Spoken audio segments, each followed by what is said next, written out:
Halo, apa kabar? Saatnya Anda menyimak berita Sumut bersama saya, Tia Anissa. Sejumlah berita menarik akan kami sajikan untuk Anda dan berikut 3 berita utama hari ini. Jasad 2 karyawan PT TPL yang tenggelam di Danau Toba belum ditemukan. Untuk pertama kalinya dalam 10 tahun terakhir, Presiden Prabowo akan pidato di sidang Majelis Umum PBB.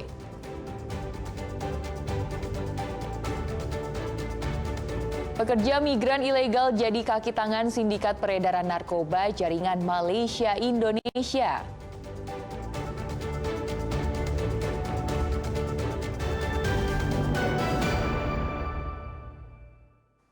Kita ke informasi pertama.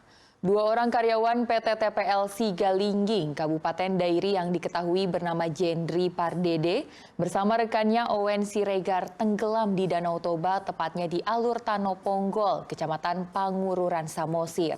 Hingga Minggu siang korban belum ditemukan. Keramaian tampak di Alur Tano Ponggol, Kecamatan Pangururan, Kabupaten Samosir. Warga berkerumun menyaksikan kegiatan tim SAR melakukan pencarian 2 orang yang tenggelam. Korban adalah Jendri Pardede, warga Kabupaten Toba, dan Owen Siregar, warga Kabupaten Tapanuli Utara. Keduanya diketahui karyawan PT TPL Sigalingging, Kabupaten Dairi. Sebelumnya sejumlah nelayan yang sempat mengetahui tenggelamnya 2 korban berusaha menolong. Namun korban pun tidak ditemukan. Hingga tim pos SAR Ajiba datang, mereka langsung melakukan penyisiran di sekitar lokasi kejadian dengan menggunakan alat Aqua Eye dan 1 unit drone thermal. Tim SAR mencoba melakukan deteksi di beberapa lokasi, memastikan keberadaan posisi kedua korban yang tenggelam. Datang kawannya untuk mencoba menolong, namun naas juga keduanya tenggelam. Dan salah satu dari rombongan warga Belige coba datang ke rumah saya, kebetulan dekat ya, ke titik kejadian dekat untuk meminjamkan sampan. Nah, ya udah langsung scan dengan Aqua Eye dan drone thermal, dan dibantu juga dengan scan sonar yang ada di RGB tersebut. Sampai hari ini korban masih belum dapat kita temukan dan sudah kita konfirmasi ke pihak keluarga korban bahwasanya malam ini kita istirahat dulu dan akan kita lanjutkan esok pagi. Jadi lanjut pencarian besok dijadwalkan jam berapa ya? Hasil briefing tadi sama pemerintahan setempat di Kabupaten Samosir dan pihak keluarga korban. Hingga pukul 12 malam pencarian belum membuahkan hasil. Pencarian masih diteruskan hingga kedua korban ditemukan. Yana Asmara melaporkan dari Kabupaten Samosir. Itulah yang kami lakukan tadi. 2 pria ditangkap warga usai gagal mencuri sebuah tas dari dalam mobil di Medan. Aksi pencurian gagal lantaran kedua pelaku tertabrak motor lain.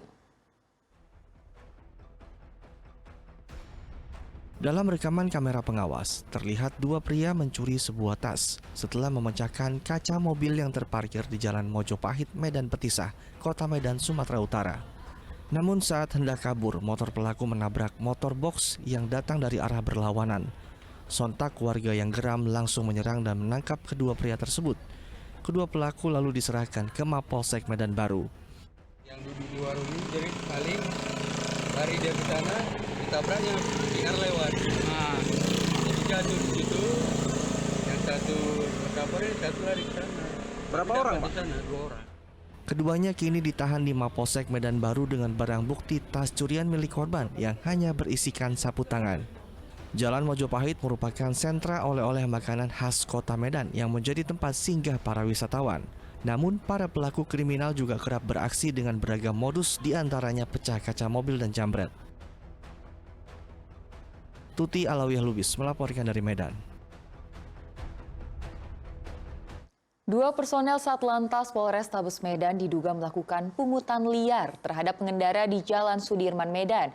Keduanya kini diperiksa Propam Polda Sumatera Utara.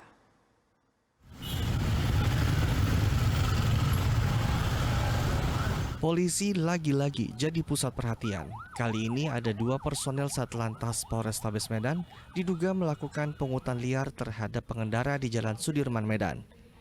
Keduanya yaitu Bribda AG dan Bribda AN. Keduanya tertangkap saat Paminal sedang patroli untuk memantau dan mengawasi kegiatan-kegiatan kepolisian baik di tempat pelayanan publik maupun di lapangan. Menurut Kabid Humas Polda Sumatera Utara, Kombes Ferry Walintukan, dari dua personel yang ditangkap, hanya satu orang yang diperiksa dan dinyatakan bersalah. Kendati begitu, belum diketahui sanksi dari pelanggaran tersebut. Kami mendapatkan informasi dari masyarakat bahwa yang bersangkutan tidak melaksanakan pelayanan dengan baik. Oleh sebab itu kami dari Bid Propam Polda Sumatera Utara melakukan penindakan disiplin terhadap anggota yang tidak melaksanakan tugas dengan baik. Ya, mungkin ya waktu itu diambil yang ada di sana untuk menjadi saksi dan lain-lain kami laksanakan. Tapi yang saat ini sedang dilakukan pemeriksaan satu orang. Meski membantah personelnya melakukan pungli, Polda Sumut membenarkan penangkapan dua personel Satlantas atas laporan dari masyarakat. Tuti Alawiyah Lubis melaporkan dari Medan. Pekerja migran ilegal kembali jadi kaki tangan sindikat peredaran narkoba jaringan Malaysia-Indonesia. Polres Asahan meringkus warga Jawa Timur yang akan mudik ke kampung halamannya namun nyambi jadi kurir sabu-sabu seberat total 3 kg.